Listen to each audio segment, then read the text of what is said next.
Muito bem. Tá aí, ó. Estamos com o Marcos Lontra, ele que é o curador da exposição, de tantas outras, e daqui que está na ECO, né, na Estação Cultural de Olímpia, do Flávio de Carvalho também. E nós estamos, Marcos, nessa semana, você sabe, fevereiro, o centenário da Semana de Arte Moderna, né? E você, como crítico, você, como artista, você desse métier, fala primeiro a importância que teve a Semana de Arte Moderna, não só para o Estado de São Paulo, mas para toda a vida artística nacional.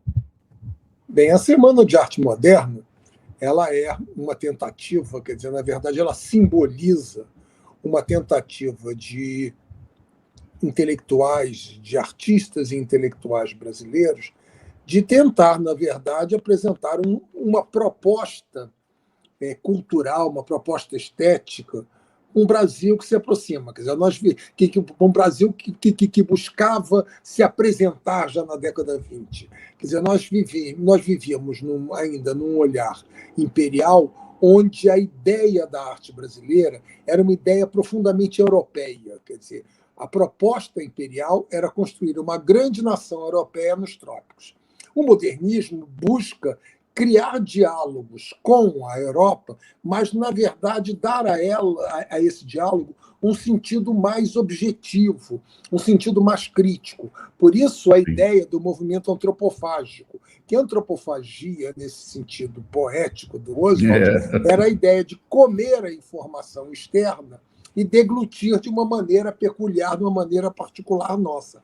Essa que foi, enfim, a principal proposta do modernismo simbolizado na Semana de 22, que é criar uma relação específica do Brasil de aceitar as informações externas, mas dar a elas um comportamento, um trabalho, uma compreensão especificamente nossa. Criticava-se também, nessa semana, a burguesia, aquela coisa toda, né, Marcos?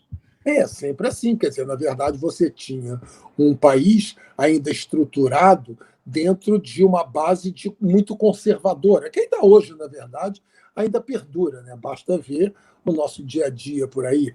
O que acontece é que o surgimento de uma classe média urbana, muitas vezes até oriunda algumas pessoas, digamos, de uma aristocracia rural que estudavam na Europa, já não aceitavam mais aquela situação da época. Então, buscavam, na verdade, construir novas propostas. A crítica burguesia era muito pertinente, e a crítica, principalmente, aos valores conservadores. Né? Isso não só em São Paulo, como em Pernambuco, por exemplo, quer dizer, as províncias, na época, as províncias mais ricas, elas tiveram essa presença muito forte. Tarsila, Malfatti, o Brecheret, em São Paulo, e também, sabe, você teve Cícero Dias, Vicente Rego Monteiro e tantos outros em Pernambuco. E nós temos aqui, iniciamos, até o prefeito Fernando Cunha fez questão de, nessa inauguração da ECO que você esteve, da Estação Cultural de Olímpia, trazer entre os artistas o Flávio de Carvalho. Ele foi atuante, ele revolucionou também nessa época, ele inovou nessa época também, Marcos? A gente, quer dizer, existem artistas que são assim, que são circunscritos à sua época, né? Eu até brinco, eles funcionam como planetas. Eles orbitam em torno, né, de um Sol, eles são importantes. Mas existem outros artistas que são como cometas, né, que passam com uma velocidade gigantesca. O Flávio é dessa segunda linha. Olha, ele foi o grande artista modernista, ele foi o grande provocador das questões, quer dizer, o trabalho dele, as propostas, ele próprio, quer dizer, os seus projetos arquitetônicos eram sempre projetos e ideias muito questionadoras de um status quo, de um conservadorismo. Talvez de todos, o mais abusado, digamos assim, o mais contestador tenha sido o Flávio, entendeu? Ele era, assim, nesse sentido, a gente pode considerar que o Flávio era, assim, o grande artista modernista de São Paulo nas primeiras décadas do século. Até inovando em moda, né? tudo, Até né? numa procissão também, quase foi linchado, porque estava caminhando em um sentido. Ele sempre contestava, né? Ele queria É, ser o contestado. ele foi um precursor desse artista que não se limitava a uma técnica, quer dizer, ele desenhava, ele pintava, mas ele, sabe, era um arquiteto, ele fazia roupas, ele era estilista, ele fazia performance, ele foi precursor das performances no Brasil, né? Ele não E chamava até sempre de nesse embate. performance, né, Marcos? Desculpa, ele não, ele chamava de experiência, né? Naquela época Coisa. nem tinha essa expressão, porque isso é uma coisa nova, ninguém sabia nem o que era isso, ele chamava de experiência, entendeu? Que era, na verdade, que é muito curioso, que é uma espécie de, como é que eu vou dizer, de síntese da arte, quer dizer, o que é você ter uma experimentação artística diante de uma determinada situação. O que é que você provocar nas pessoas uma reflexão sobre determinada situação? É isso que o Flávio fazia, entendeu? Quer dizer, hoje, quando você pega essas discussões de gênero, essas questões todas, Ele o Flávio de já. Carvalho botou uma saia lá, sabe como é que é? E pronto, entendeu? Criou um escândalo. Hoje acho que não Verdade. seria tanto escândalo, não, mas na época. Imagina 1922, 30, a época Pois é, dele.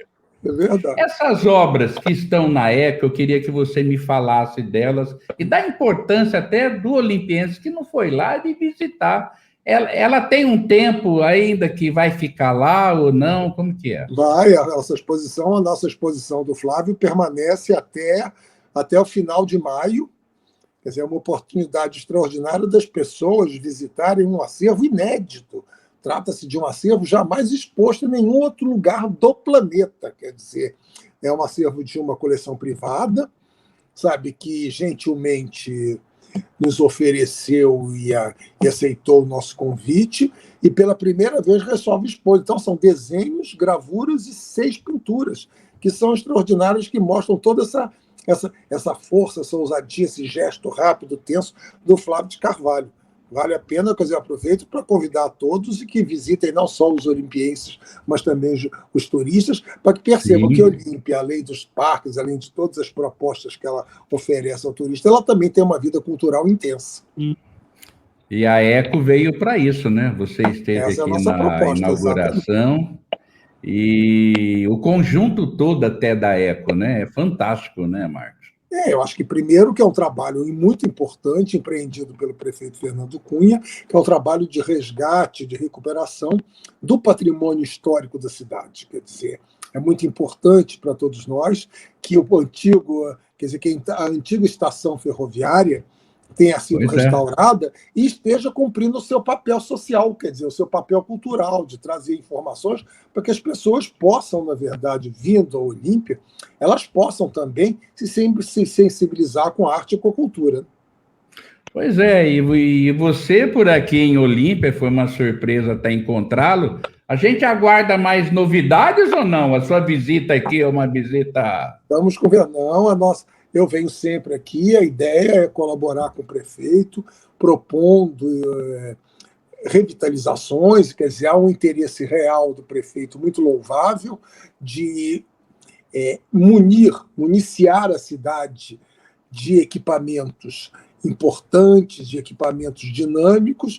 É o meu papel aqui de consultoria, de colaboração com ele, com a secretária Priscila Foresta, Guegué, para que a gente possa, na verdade, mostrar que cidades pequenas, cidades do interior, são cidades muito ricas. Se nós pensarmos no modernismo, nós vamos Pois falar é. de Flávio de Carvalho, que é um artista do interior de São Paulo, nós vamos falar de Tarsila do Amaral, que é uma artista do interior de São Paulo, nós temos Portinari, que é um artista do interior de São Paulo. Então, quer dizer, o interior, principalmente o interior de São Paulo, é muito rico e vale a pena essa história. Então, a nossa ideia é sempre essa, quer dizer, para julho estamos conversando com o prefeito para nós fazermos um rodízio de exposições, para sempre termos esse dinamismo para que as pessoas possam, na verdade, não só conhecer a ECO, conhecer a sua história, mas também possam encontrar sempre exposições importantes e diferenciadas. Tanto o olimpiense quanto o turista, ele vem, ele vai para o parque, ele passeia, mas ele respira também cultura aqui, que é o seu objetivo também, né, Marcos? Não tenha dúvida, que a ideia é que as pessoas possam, sabe, sentir que elas estão em Olímpia, num lugar que tem muito a oferecer, não só na área do lazer e do entretenimento, mas que é um lugar onde se respira, onde se pratica, onde se desenvolvem atividades artísticas importantes. Tá bom, agradeço a sua participação, ainda bem que eu encontrei aqui. E deixa o microfone aberto aí também para você convidar mais uma vez o olimpiense, o turista, a visitar a Eco e todo o seu conjunto e também ao Flávio de Carvalho. Muito obrigado pelo convite, é um prazer. A nossa proposta é realmente fazer da Estação Cultural de Olímpia um espaço dinâmico, um espaço que atenda às expectativas da comunidade, mas que também provoque discussões e reflexões, que seja um espaço de inquietações, de acordo com as propostas da arte. Nós temos uma exposição de Flávio de Carvalho que, sem nenhuma modéstia, digamos assim, poderia estar em qualquer museu do Brasil. Nós temos a exposição do grande mestre da arte popular, que é Zé Antônio da Silva, um conjunto muito significativo de obras desse grande artista de São José do Rio Preto, onde nós temos também um conjunto de obras do professor Edgar Calhado, que é um olimpiense que tem uma pintura extraordinária. E nós temos no Grande Galpão uma exposição de arte contemporânea que reúne 14 artistas renomados da ação contemporânea, que vale a pena que as pessoas visitem para que elas possam ter um panorama de toda a produção artística desse século. Então, eu espero que todos visitem. A exposição está aberta de terça a domingo, sabe, à tarde e à noite, e é um programa imperdível que será ainda melhor quando nós tivermos os nossos bares funcionando. Então, aquele vagão restaurante com café que eu estou ansioso para ir lá. Em breve nós vamos, na verdade, organizar aquele centro para que ele seja não só um local de atividade artística, mas também um local de confraternização, de encontros, sabe, de reunião das pessoas. A arte é basicamente isso. A arte é a possibilidade do convívio, do respeito, da troca de informações, da troca de afetos e de ideias. E é isso que nós queremos que a Estação Cultural de Olímpia seja.